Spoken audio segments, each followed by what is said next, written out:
Hi friends, welcome to my YouTube channel. Observe the question. The volume of the cylinder is 308 cm cube. Height is 8 cm. Then the lateral surface area. స్తూపం యొక్క ఘనపరిమాణం 308 ఘనప సెంటీమీటర్లు, ఎత్తు 8 సెంటీమీటర్లు అయినట్టయితే దాని యొక్క ప్రక్కతల వైశాల్యం ఎంత అని అడిగిండు. సో మనకి ఇక్కడ కర్వ్డ్ సర్ఫేస్ ఏరియా అడిగిండు, ఇచ్చింది వాల్యూమ్, ఘనపరిమాణం ఇచ్చిండు. ఘనపరిమాణం సూత్రము πr²h. πr²h = 308 ఘనప సెంటీమీటర్లు ఇచ్చిండు. అలాగే ఎత్తు హైట్ కూడా ఇచ్చిండు 8 సెంటీమీటర్స్. సో పై అంటే 22/7, r² ఇంటూ 7, హెచ్ అంటే ఎత్తు 8 = 308. ఇక్కడ 8 అనేది గుణిస్తుంది, 22 కూడా గుణిస్తుంది, 7 భాగిస్తుంది.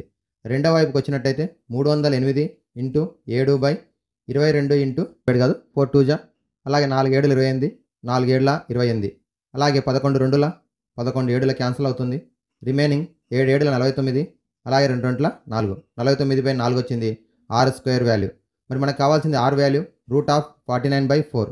49 యొక్క వర్గమూలం 7, 4 యొక్క వర్గమూలం 2. సో వ్యాసార్థం వచ్చేసి 7/2 అవుతుంది. ఇప్పుడు మనకు అడిగినటువంటిది ప్రక్కతల వైశాల్యం. మరి స్తూపం యొక్క ప్రక్కతల వైశాల్యానికి సూత్రము 2πrh. So curved surface area = 2πrh. 2 into pi అంటే 22/7 ఇంటూ r అంటే వ్యాసార్థం 7/2 ఇంటూ ఎత్తు హైట్ 8 సెంటీమీటర్లు ఇచ్చిండు.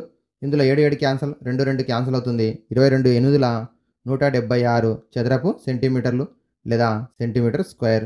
Option 2 is the correct option. Okay, thank you. Like, share and subscribe my YouTube channel.